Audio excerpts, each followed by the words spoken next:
Bueno,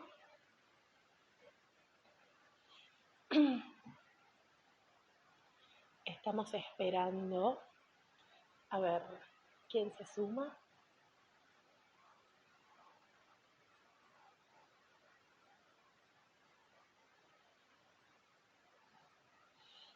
¿No? Bienvenida. Ahora en un ratito ya vamos a empezar la conversación.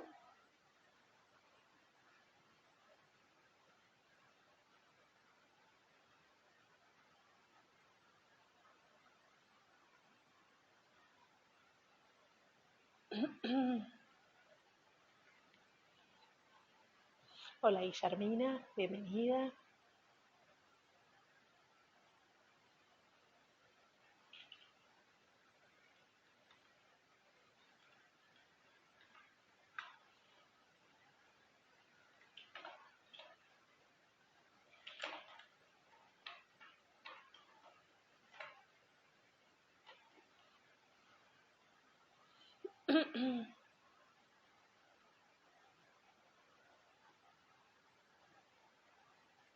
A ver, me cuentan, ¿ustedes ya siguen a Cero a la Derecha hace un tiempo? ¿Conocen nuestras actividades? ¿Vinieron ya que están? Podemos conversar un rato.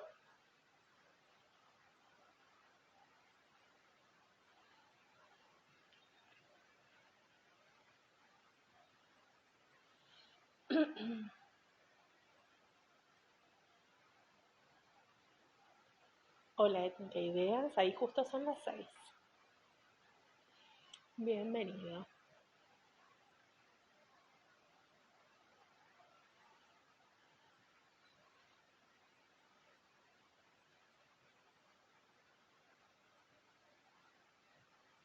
Estamos esperando que se sumen más personas y lo estamos esperando a Daniel también, que ahora se está por sumar a esta conversación.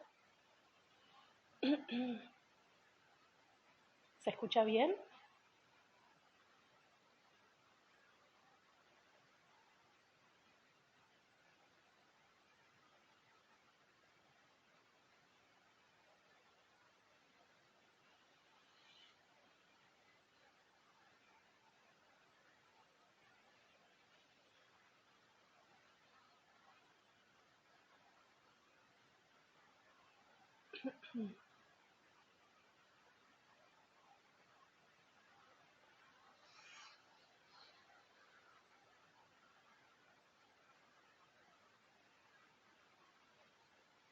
Hola, Pinta Punari. Bienvenido a esta conversación que vamos a tener ahora en un ratito con Daniel.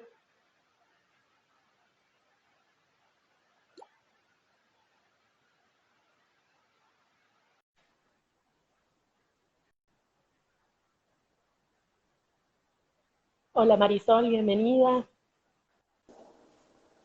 Hola Daniel, Hola, buenas tardes. ¿cómo estás? Muy bien. Bueno, buenísimo. ¿Me Bueno, escuchás acá bien? está.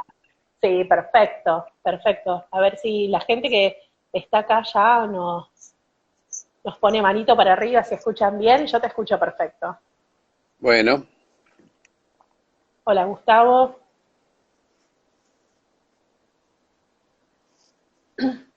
Hola Luis. Bueno, la idea de esta... Esto se está bajando, me parece. La idea de esta conversación, bueno, justamente hoy es 24 de marzo, así que elegimos empezar con vos estas actividades. La idea bien, es empezar a pensar de qué forma podemos hacer nuestra actividad de humanizando etiquetas de forma virtual, como para poder aprovechar que toda la gente está en la casa y aprovechar que no podemos salir para poder conversar con distintas personas. Por eso hoy, 24 de marzo, decidimos invitarte a vos a participar, que nos parece muy importante poder empezar este proyecto con esta temática, ¿no? bien, La bien, idea, para la gente que nos está siguiendo y que quizás no vinieron ninguna de nuestras actividades, la idea es que nosotros podemos conversar con vos, te vamos a hacer preguntas, yo te voy a hacer algunas preguntas, nuestro público te puede hacer preguntas también. Así que vos con total libertad podés responder. Si hay alguna pregunta que no querés responder, o sea, vos pones tu límite, ¿sí? No es que porque estás participando de esta conversación tenés que responder todo lo que te preguntamos, sino que vos elegís qué respuestas, qué preguntas querés responder y cuáles no. Clarísimo. ¿Sí? La idea es que esta conversación va a durar 1 hora, así que estamos acá. ¿Sí? Muy bien.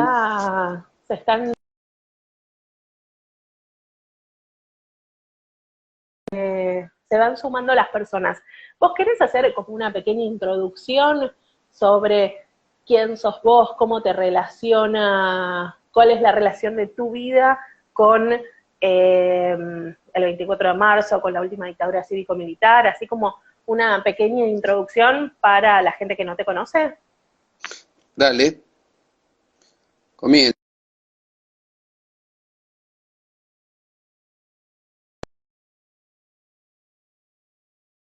Con el 24 de marzo, con la dictadura, es la desaparición de mi hermano, Gustavo Cabezas, el 10 de mayo de 1976. Gustavo era militante de la UES, él junto con Kitty Villagra fueron a repartir unos volantes en Martínez y ahí los detienen. A Kitty la asesinan en el lugar y a Gustavo, a mi hermano, se lo llevan, creemos que a Campo de Mayo, y bueno, está desaparecido, no sabemos dónde está su cuerpo hasta el día de hoy. Después mi madre, que también era militante, era colaboradora, y empieza a buscar a mi hermano, es secuestrada en el 79 y estuvo en la ESMA varios meses. Después,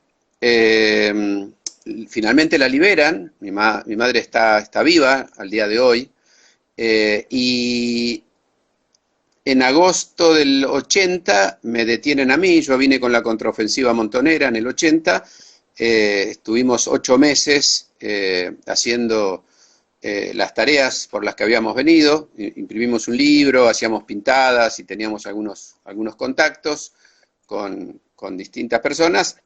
Fuimos detenidos con la que era mi pareja en ese momento y estuvimos 4 años presos. Eso es, digamos, todo lo relacionado con la dictadura y mi familia. También mi prima Norma Cristina Cosi estuvo secuestrada en la ESMA, también fue liberada, ella hizo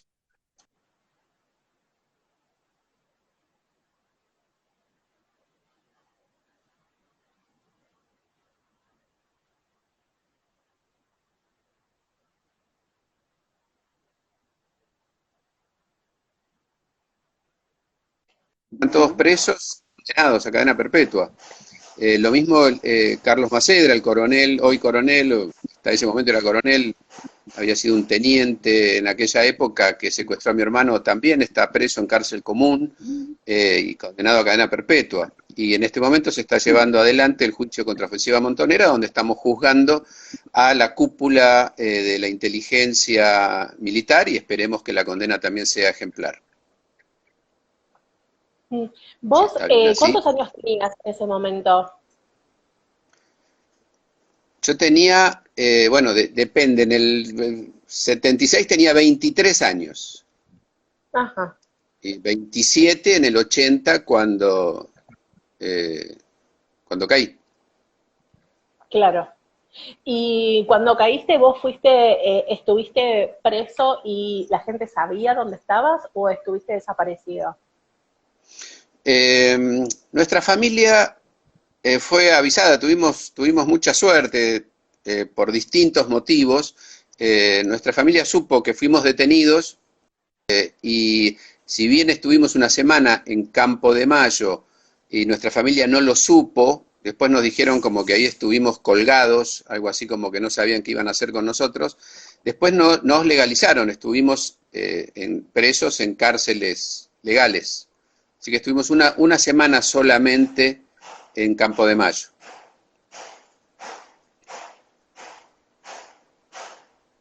Se va el audio, dicen A ahí. ver, sí, se fue un poco el audio. Yo creo que ¿Repito algo? vos estuviste una semana desaparecido y después estuviste el resto del tiempo, se sabía dónde estabas. Sí, ¿Así es? es medio largo. Apenas nos detienen, nos llevan a una comisaría. Ahí mi familia, nuestra familia sabía que estábamos ahí. Después fuimos Mm, a Primer Cuerpo en Palermo. También sabían ellos que nosotros estábamos ahí. Después fuimos a Campo de Mayo y ahí no supieron. Y después cuando nos legalizan ya saben que estábamos en las cárceles. La que era mi compañera en ese momento fue a Devoto y a mí me llevaron a Caseros, la cárcel que después fue derrumbada. ok, se corta bastante. ¿Estás conectado con internet inalámbrico o con datos? Con Wi-Fi.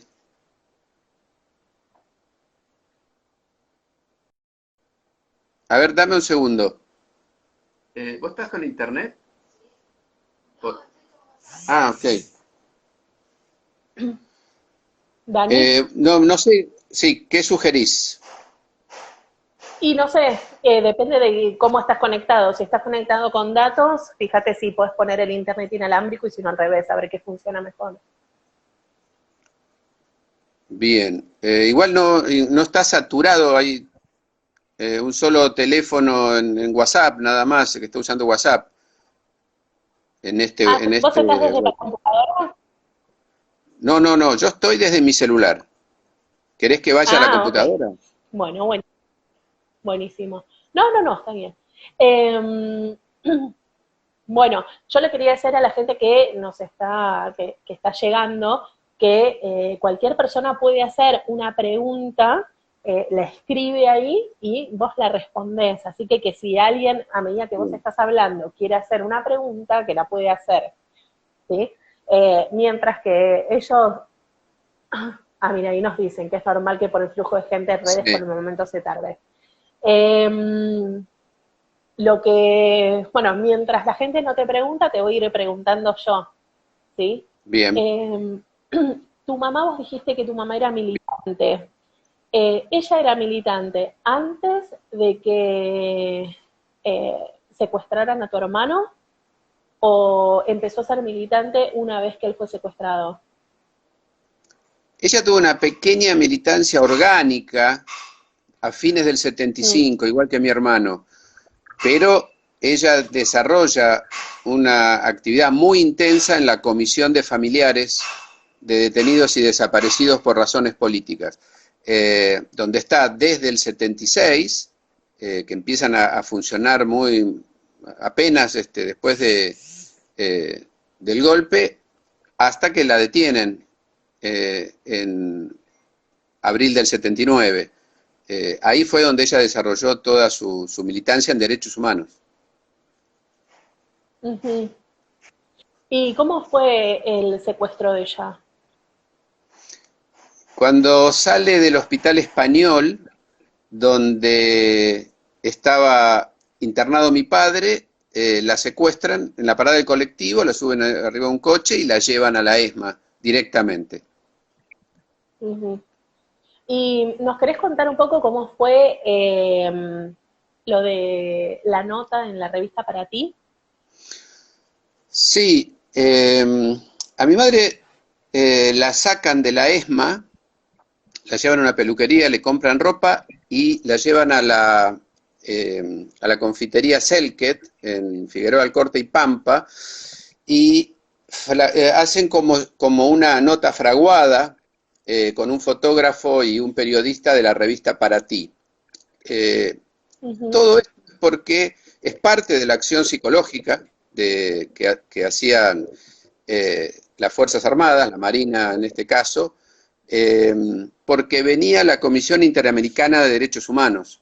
Justo sale la sí. nota cuando llega la CIT. Entonces, en este momento nosotros con el abogado Pablo Yonto iniciamos una querella contra Agustín Botinelli, el secretario de redacción de la revista Para Ti, estamos ahí en pleno proceso a ver si logramos que lo imputen. Todo lo que, que hay alrededor de esa nota es muy interesante, para nosotros es muy doloroso, pero es muy interesante para ver cómo funcionaba la acción psicológica sobre la población. La revista Para Ti estaba dirigida a las mujeres, fue muy activa durante la dictadura, hay notas donde hablan maravillas de Videla, se repartían las tarjetas para enviar al exterior, o sea, le daban a sus lectoras tarjetas impresas para que envíen al exterior. Y ahí estoy leyendo algunas cosas que van diciendo. Pero bueno, también la llevaron a Uruguay porque tenían relación con distintos medios que eran controlados por ellos. En esa época estaban... Perdón. ¿Qué decías Uruguay? Porque ahí se cortó. Que la llevaron Ricardo Miguel Cavallo, que está preso, un marino, la llevó a Uruguay para que le hagan entrevistas en Uruguay como si ella estuviese libre. O sea, armaron todo un aparato, incluso vino gente de París, de ellos, de los militares de la Marina, del Centro Piloto de París, y en esa época estaba lo que se llamaba la secta Moon, que tenía un periódico en Estados Unidos, y también sacaron notas, que acá fueron reproducidas por Telam. O sea, para un desprevenido, ella estaba en libertad, hablaba mal de los organismos y de Montoneros y de que ella fue engañada, reconoce que mi hermano había muerto, cosa que nosotros no lo sabíamos, y se podía creer esto, de hecho se creyó, de hecho muchísima gente creyó en esto, y le costó bastante a mi madre cuando salió en libertad, digamos, ser reconocida, lo que le pasó a muchos sobrevivientes, ¿no? Cuando hay una gran parte de la población que decía cuando había detenciones y desapariciones, algo habrán hecho, y cuando después los dejan libres, mucha gente también decía, ¿por qué los liberaron? Algo habrán hecho, habrán colaborado. Muy, muy duro la vida después también para los liberados, para los ex detenidos desaparecidos. Hoy ya estamos mucho mejor, hoy hay otro panorama, ¿no? Estoy leyendo ahí que dicen...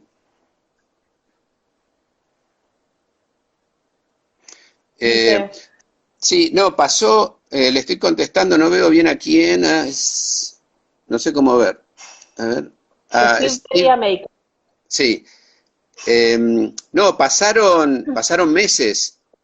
El reportaje es en septiembre, a ella la detienen a fines de abril, y el reportaje fraguado es en septiembre.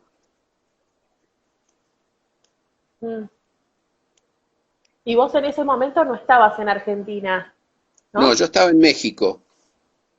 Yo ingreso a Montoneros en México, en el movimiento peronista montonero, y comienzo allá, digamos, una militancia orgánica. Igual, desde que me fui, yo me fui con un grupo de cine a fines del 76, hacía la denuncia por mi hermano. Digamos, sí estuve en ámbitos relacionados con los derechos humanos y la denuncia de lo que pasaba en Argentina, en el COSOFAM y en otros organismos. ¿Vos te fuiste exiliado? No, nos fuimos por Ezeiza. Sí, nos fuimos antes que nos agarren. Estábamos en un grupo cultural y una vez éramos un grupo de cine infantil con temática social, y una vez leímos, y después había desaparecido mi hermano y el hermano de otro compañero del grupo, y bueno, un día leemos que hay una nota donde Videla dice que en el grupo hay más de 300 o 400 grupos culturales subversivos a los que van a eliminar.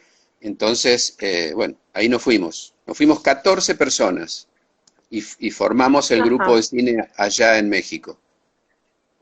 Se fueron a México y ahí ya existía el grupo Montoneros en México. En México, sí, ya estaba, había una casa argentina Mm. que se llamaba el Comité de Solidaridad con el Pueblo Argentino. Ahí empezó a agrupar a los liberados, los presos liberados, los exiliados y todos los que nos íbamos acercando. Después se hace una convocatoria en el 77, donde se forma orgánicamente el MPM, el Movimiento Peronista Montonero, pero en México, al igual que en Madrid, España, ¿no? El resto de España, o Francia, Suecia, Canadá, había mucha actividad porque eran cientos de miles los exilados. Entonces había mucha Mm. actividad de denuncia sobre lo que pasaba acá. Nosotros en el exterior sabíamos muy bien lo que pasaba.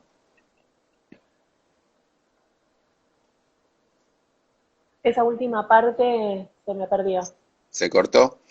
Sí. Que había tantos exilados en distintos países que había mucha actividad relacionada con la denuncia, porque Mm. en el exterior sabíamos lo que pasaba en Argentina, estábamos informados.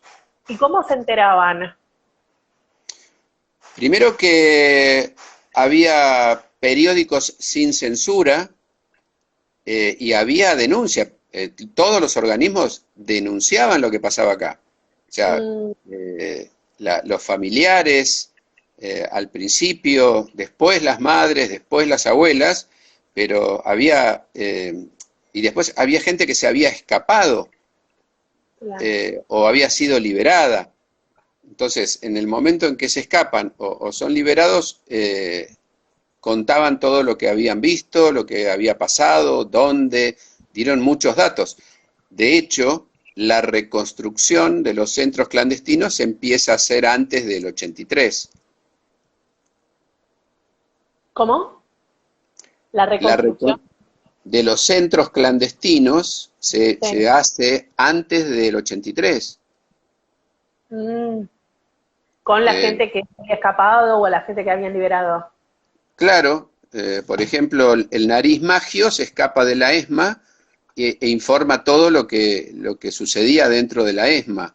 Después liberan a Sara de Osatinsky y a otras compañeras, ellas van a Madrid y ellas cuentan todo lo que pasaba en la ESMA. Cacho Mm. Scarpati se escapa de Campo de Mayo y cuenta todo lo que era, cómo era el campito, todas esas informaciones, esos mapas que hicieron, esas descripciones, todo eso es lo que después se difunde y es volcado en las causas de lesa humanidad. Hasta el día de hoy se sigue usando esa información. Claro, buenísimo.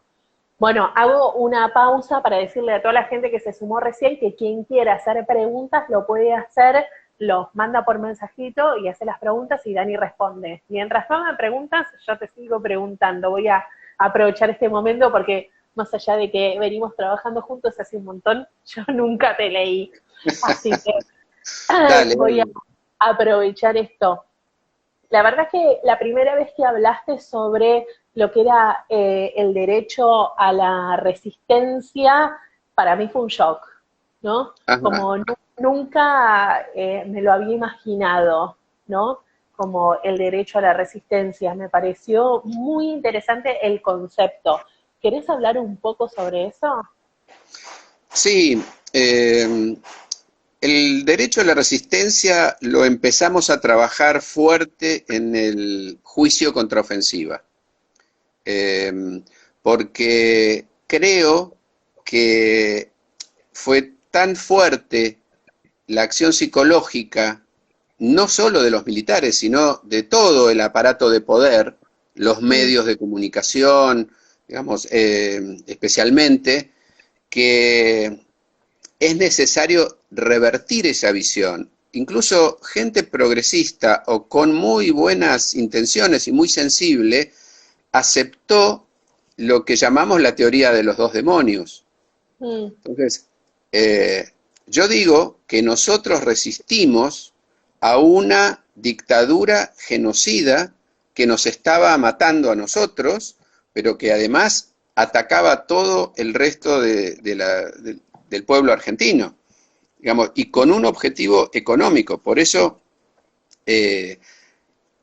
también decimos que los responsables, los verdaderos ideólogos, no fueron los militares, sino los grandes grupos económicos, como se está demostrando en los juicios a Ford, a Mercedes-Benz, ahora va a venir a Sindar, que va a ser fundamental para entender el mecanismo, cómo desde los grupos económicos necesitaban esa represión y ese control social para imponer su sistema económico. Entonces, el derecho a la resistencia es fundamental reconocerlo porque ha existido siempre. Digo, podemos ir para atrás de a poquito, podemos ir, por ejemplo, hasta el 55. Desde el 55 al 83 hubo resistencia a ese poder económico de distintas maneras. Entonces,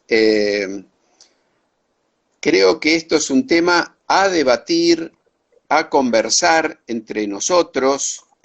Hay algunas palabras, hay algunas frases y conceptos que,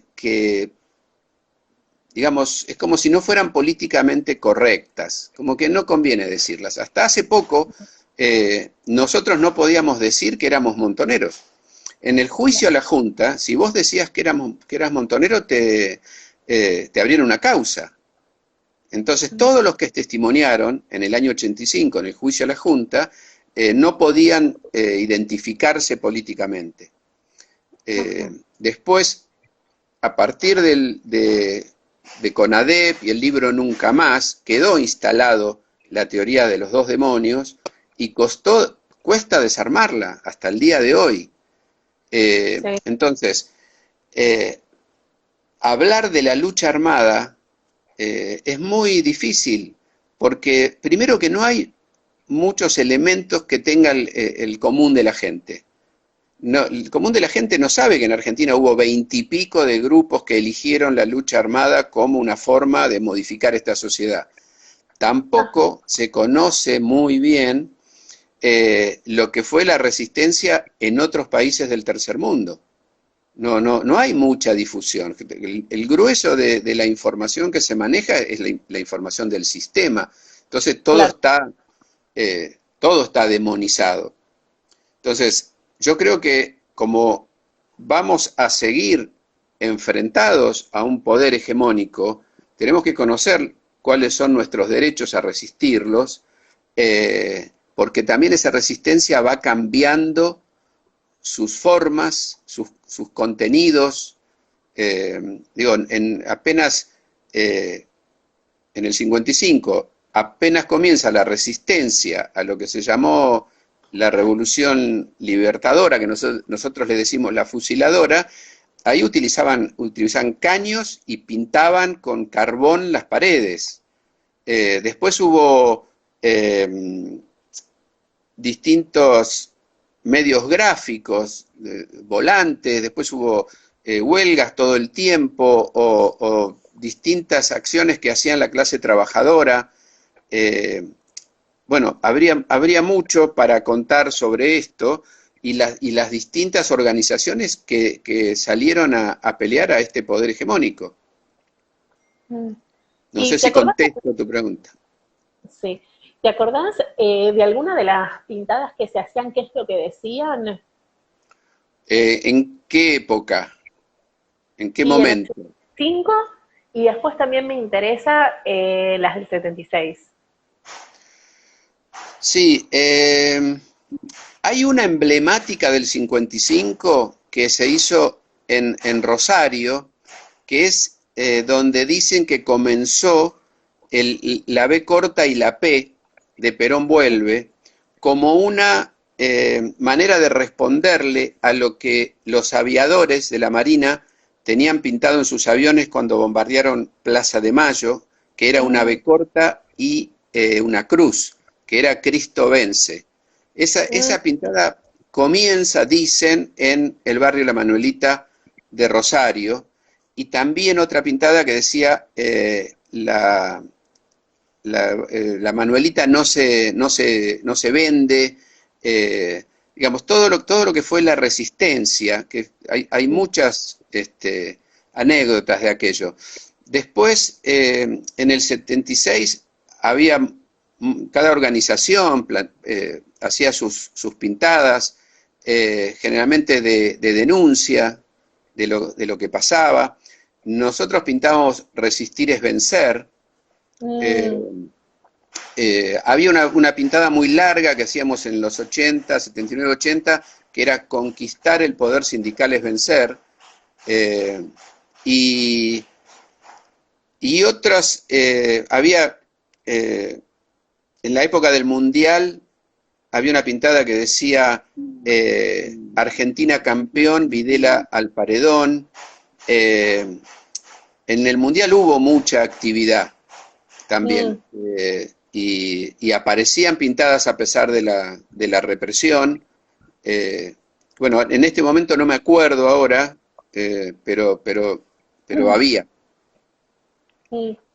Y vos te fuiste en el 76 y volviste en el 80, ¿no? ¿Dijiste? Sí, No, sí, sí, sí. ¿Y cómo era la resistencia desde el exterior?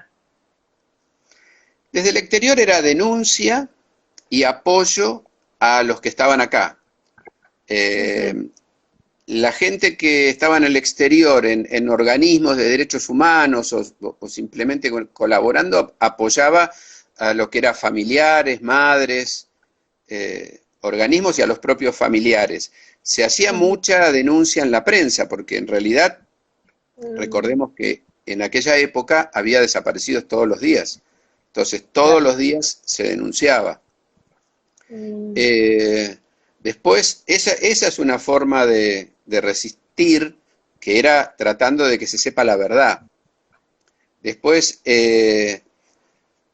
Montoneros tenía toda una estructura, y esa estructura estaba volcada a la resistencia porque acá había compañeros. Generalmente se cree que en la contraofensiva vinimos de afuera, ¿sí? Algunos vinimos de afuera, pero había otros que estaban acá. Hay compañeros que siguieron militando acá, que se quedaron, y hay otros que entraban y salían. De hecho, muchas de las caídas después se dan en las fronteras, ¿no? Entonces, esa resistencia se hacía de distintas maneras, o sea, difundiendo y acá con un trabajo político, tratando de llegar a los políticos y a los sindicalistas, que fue, digo, no fue muy exitoso eso casualmente, porque estaba la teoría de los dos demonios muy, muy presente, y también por una mala evaluación nuestra, ¿no? De creer que podíamos ser escuchados o poder participar. Los compañeros que mejor trabajaron, que son los de zona sur, ellos, la manera que tuvieron es de difundir a través de las interferencias que hacíamos en los canales de televisión la palabra de los propios trabajadores. Esos son los compañeros que mejor trabajaron. Y después, bueno, sí, decime. No, dale, seguí, continúa. Y después, bueno, en la época de que se preparó la contraofensiva, muchos compañeros fueron a instruirse en el Líbano, digamos, con la OLP. Digamos, todo eso está saliendo se está contando los detalles en el juicio contraofensiva, ¿no? Había muchísima relación de Montoneros con las distintas organizaciones y gobiernos, sobre todo socialdemócratas o socialistas en aquella época. Teníamos muy buena relación con el gobierno de México, con Francia, digamos, no sé, con distintos, en Canadá también se podía trabajar, en Suecia, y después hacíamos otras actividades. Por ejemplo, estaba lo que se llamaba la Casa del Niño en México, donde iban los hijos de los desaparecidos o exilados o presos. A veces en una pareja había uno que estaba preso en Argentina y el hijo estaba con el padre o la madre en México, y ahí le dábamos distintas actividades. A mí me tocó enseñar cine a los chicos en esa época. Había Wow. muchas actividades, muchas maneras de estar lo mejor posible, y difundir sobre todo lo que hacía la dictadura. Claro. Tenemos dos preguntas. Una de Luis, dice, tocaste un tema muy interesante, como el poder sindical, que tuvo un rol muy especial durante la dictadura. ¿Cuál es tu análisis? Eh, Bien, no me sale acá, bueno, no me sale la pregunta, digo, ¿no? Pero igual la Ah, contesto, no la ¿querés que te veo. la repita? ¿Querés que te la repita?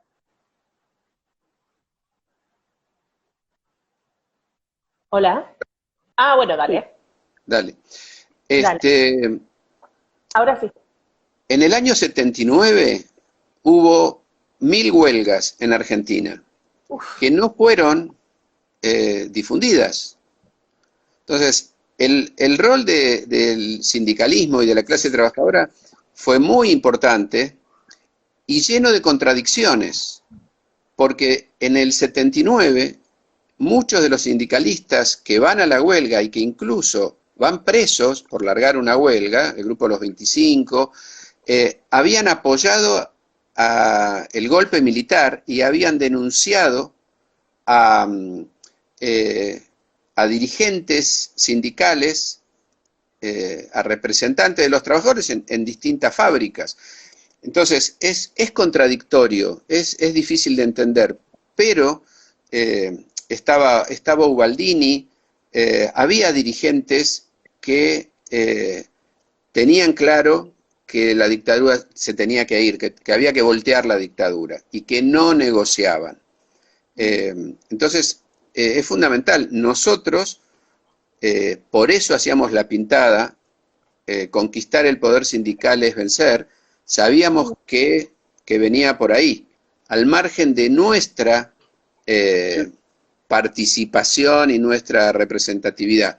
De todas maneras, hay compañeros nuestros, representantes sindicales, La Chancha López, Armando Croato, que desaparecieron, que los asesinaron en esa época. Eh, Mm, no sé si ok. con esto respondo la pregunta Ah, del que lo hizo. ahora le preguntamos a Luis, le pedimos que nos ponga manito si está respondida o si quiere profundizar un poco más, que nos diga. Maya Glantz pregunta, hay una parte de la historia que no se cuenta. Yo tengo 21 años y en la escuela no me enseñaron casi nada sobre el comienzo de la dictadura. ¿Cómo comenzó la resistencia de los grupos a los militares? Preguntón. Eh, la resistencia venía de antes a dictaduras anteriores, de Montoneros, PRT y otros grupos, FAP, FAR, se habían formado a fines de los 60 con las dictaduras de Onganía o de Lanusse. Eh, entonces, durante el 73 y principio del 74 se hace menos evidente la resistencia, pero a partir de que comienza a funcionar las 3A, ya en el 74, vuelve a haber un enfrentamiento. Los grupos, ya sea partidos, las organizaciones, digamos, continúan en realidad la resistencia durante la dictadura. El tema es que en el 76 son muy golpeadas, muy golpeadas. 76, 77 es donde desaparece la mayor cantidad de gente, con previamente muchos secuestrados y desaparecidos también en el 75, ¿no? La actividad de las 3A fue muy intensa. Eh, y, y después, después se ve que la lucha armada no era, digamos, una opción y se comienza con otra serie de actividades, pero al estar la dictadura, el objetivo principal era que se vaya la dictadura, había que terminar. Otra de las pintadas, ahora me acuerdo, era Lucha y se van, ¿no es cierto? A partir del 76, como estaba el Lucha y vuelve anterior, para cuando Perón estaba en el exilio, después se hizo el Lucha y se van. Ajá. A ver si hay otra pregunta. Acá. Sí, Luis dice, es válido, pero también sabemos de la convivencia del poder sindical con el poder económico. Ahí por el tema de lo sindical. Ah, sí, ahí estoy viendo. Después, Gabriel pregunta, ¿me A surgen Luis, algunas... Ah, perdón, ¿querés? por ahí le termino de Sí, contestar a claro. Luis. También es uno de los temas a conversar, el poder sindical, totalmente, pero me parece que aparecieron organizaciones nuevas, sindicales, que tienen una postura totalmente distinta a ese poder sindical aliado al poder económico. Eh, por eso yo insistí con que en aquel momento del año 79, 80, era muy contradictorio, porque medio como que convivían. Claro. Ahí dice, sí, comparto tu opinión de algunos sectores, como también el armado de los trabajadores de Mercedes. Sí. Y había otro. Y Gabriel dice, me surgen algunas preguntas. ¿Qué actitud tuvieron las cúpulas de Montoneros? ¿Se comportaron a la altura de las circunstancias, sobre todo en la contraofensiva? Bueno, ese es, perdón, acá me aparece publicidad acá, ¿no? Dice Este, remera.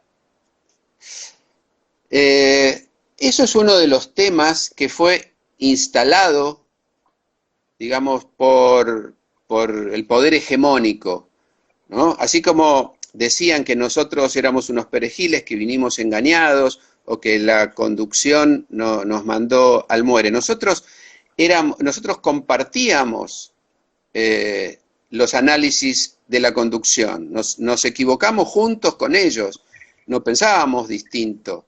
Entonces, la conducción hizo un análisis y nosotros fuimos partícipes y lo aceptamos. Hay autocríticas, hay un libro de Perdía donde analiza muy bien y en profundidad, digamos, cómo el análisis no le faltó un elemento que era la relación de Montoneros casualmente con los sindicalistas o con los trabajadores. No sé si respondo bien. Ok. Quizás, Dani, se te cambió la cámara de un lado al otro. No sé si eso es lo que tenés detrás del celular. No, acá me apareció algo, espera, que yo Sí, quiero. Ahí está, ahí ahí está, está. ahí apareciste. Ahí apareció. Me apareció Maya italiano. pregunta, ¿crees que los medios hoy cumplen un rol de contribuir a la memoria o que aún son cómplices y no cuentan todo porque sigue habiendo intereses de poder? Bueno, depende qué medios, ¿no? Evidentemente. O sea, todos los medios alternativos, tiempo, página, esos todos ayudan a la memoria, nos ayudan muchísimo. Ahora, los medios hegemónicos siguen respondiendo a sus intereses y tratando de confundir lo más posible a sus lectores. Entonces, pensamos que Clarín y Nación tienen las manos sucias de sangre por papel prensa, o sea, y muchísimo poder. Por suerte hay cada vez más medios alternativos que ya no son alternativos. Si uno, no sé, lee Nodal, Emergentes, La Retaguardia, digo, es con lo que uno se va informando, lo mismo que, bueno, página, tiempo, entonces me parece que hay maneras ya de saber, de conocer la realidad y no aceptar eh, toda esta acción psicológica que estos medios siguen utilizando. Claro. Luis dice, sí, comparto, es válido la nueva clase sindical, pero ni el poder sindical ni el eclesiástico fueron muy derechos humanos. Sí, como estructura, pero tengamos en cuenta que la mayoría de los desaparecidos eran trabajadores y eran sindicalistas, estaban sindicalizados.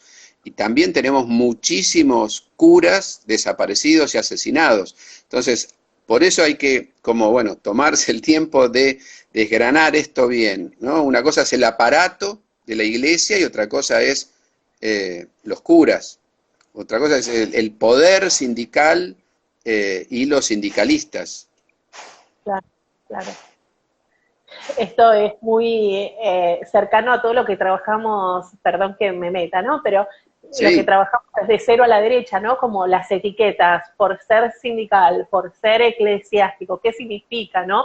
Y cuál es la responsabilidad o con qué se asocia, ¿no? O sea, se habla de que la iglesia era como, estaba aliada al gobierno militar, pero bueno, como vos decís, hubo muchos curas que estuvieron desaparecidos, entonces no por ser no por ser cura tenían que claro, estar aliados al gobierno, así que eso me resonó mucho con todo lo que es la etiqueta y los prejuicios, ¿no? Joana totalmente. acá pregunta, ¿cuál fue el rol de los medios de comunicación hegemónicos durante la dictadura? ¿Notas un cambio en su rol en la actualidad?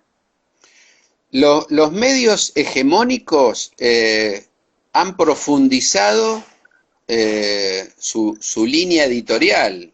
Eh, digamos, han atacado lo que ellos llaman el populismo, a los dirigentes, a las estructuras que de alguna manera intentan eh, a, hacer de esta democracia algo mejor.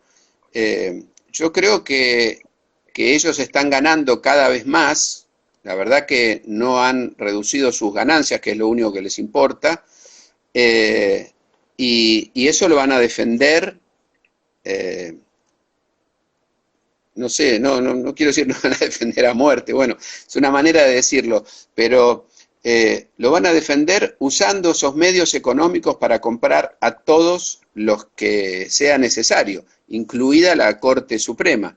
En los últimos 4 años hemos visto cómo la Corte Suprema y la mayor parte de la justicia trabajó a favor de ellos y en contra de representantes de un sistema más popular, más democrático, ni siquiera revolucionario. Ninguno de los temas que nosotros hablábamos en los 70, hoy se puede decir, se puede desarrollar porque no están dadas las condiciones, ha cambiado todo, que hoy no podemos hablar de revolución. Sin embargo, tenemos muchísimas organizaciones sociales en la calle, no solo acá, sino en otros países, al margen de que ahora estamos en una pandemia y es algo que Mm, nunca había pasado, digamos, pero los medios no descansan nunca, no tienen gente en sus editoriales que puedan decir otra cosa que lo que la conducción les dice. mm. Acá hay otro comentario. Gabriel dice, sí, asimismo cuando se habla de iglesia o sindicato solo se habla de estructuras o curas y hay laicos. Los 7 catequistas del Bajo Flores, Wenceslao Pedernera en La Rioja, en fin, muchos. Claro, sí. Eh, Cuando hablaste que había grupos actualmente acá y en el exterior, ¿a qué te referías? grupos no entendí. Vos A recién ver. hablaste que había grupos actualmente acá y en el exterior. Eh, Ah, No, en distintos países, digo, lo que pasó en Chile, que la gente Mm, estaba en la calle, digo, claro, quería la decir, resistencia. por ahí en los 70 había una ideología, una propuesta política, había un objetivo como mucho más por ahí organizado a través de un partido, Mm, y lo que sucedió en los últimos años es algo distinto. claro. Es como Chile es más espontáneo, ¿no? No sé, más pienso espontáneo, en, sí. no sé, las primaveras árabes, ¿no? Como, es como más espontáneo todo. Es que es como si explotara porque ya no da más, ¿no es cierto? Claro. Es lo mismo con el movimiento de las mujeres, que es mucho más que feminismo, digo, millones de mujeres jóvenes y de todas las edades en las calles, Mm, no solo es para visibilizarse, sino para mover una estructura capitalista patriarcal. mm, Cuando están las mujeres en la calle, tiembla el sistema. Y lo mismo pasaba hasta hace unos días en Chile, y también hubo en Ecuador, en distintos lugares, en Colombia, en Haití, que fue muy ocultado eso, ¿no? mm, Eh, pero suceden cosas, cada país tiene su expresión, los chaquetas amarillas en Francia, que no son hegemónicas. Por ahí en los 70 era más hegemónico, y había como un lineamiento que nos podía unir a los que formamos parte de organizaciones latinoamericanas no sé, o africanas. mm. Esto no, esto tiene otras características que está siendo estudiado por los académicos, pero bueno, es muy dinámico, todo hoy es muy dinámico, Claro. muy Sí, dinámico. pensar una, no, no sé, como, no sé, se habla como que ahora hay una guerra que se gana quedándose en casa, ¿no? Como, y la resistencia hoy a esto es poder estar así virtualmente, hablando, charlando, y hoy siendo 24 haciendo memoria, charlando con vos, y pensar que en el 76 o en otro momento esto no existía, la tecnología no existía. O sea, Así cuando es. yo te preguntaba sobre cómo se comunicaban, ¿no? Cómo se resistía del exterior y cómo, ¿no? Era, bueno, se resistía por carta, por llamado telefónico, ¿no? Como bien una resistencia, quizás inclusive esto de la espontaneidad es porque antes se tenían que organizar más, porque ahora es más instantáneo toda la vida, ¿no? Totalmente. Ahora que decís lo de cartas, Mm, sí, los tiempos de la resistencia evidentemente eran otros. Porque, por ejemplo, yo escribí muchas cartas a partir de que secuestran a mi madre. Una de esas mm, cartas fue a Cortázar. Y él me contesta como un mes después a través de un periódico, de varios periódicos, ¿no? mm, Uno en España, el país, esa carta salió en el País de España, en el Excelsior de México y en un diario de El Salvador y probablemente en otros lugares. Pero ajá, entre que yo le informaba y él respondía y eso se difundía, pasaban meses, claro, ¿no? claro. Eran otros tiempos. Hoy tenemos esta posibilidad. Eh, pero eh, me parece que las formas de denuncia las usamos todas las que pudimos en aquel entonces. Había solicitadas en los periódicos, había publicaciones, muchas cartas, hasta telegramas. El otro día un conocido estuvo horas explicándole a sus hijos chiquitos que era un telegrama porque no lograban entender lo que era un telegrama. Claro, Este, sí. Sí, debía ser muy difícil, ¿no? El tema del tiempo, ¿no? Como, no sé si antes era gente que tenía más paciencia, pero hoy es como pensar en los tiempos de los 70, es como impensable. ¿no? Yo Sí, pienso como cuando estaban buscando a sus familiares, ¿no? Y los tiempos de ese momento, ¿no? sí, Era, sí.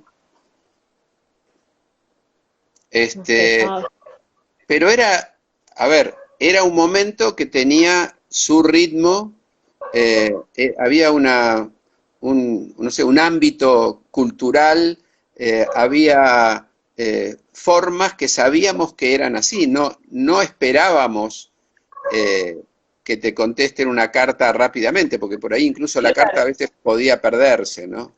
Mm, claro. Ahí Luis dice, es así, mi madre en el juicio expuso su diario personal con todas sus reuniones y visitas en el 77 y fue tomado como prueba y evidencia, habeas corpus, telegramas. Claro, sí, sí. Yo también presenté en ESMA, en el juicio ESMA, Sí.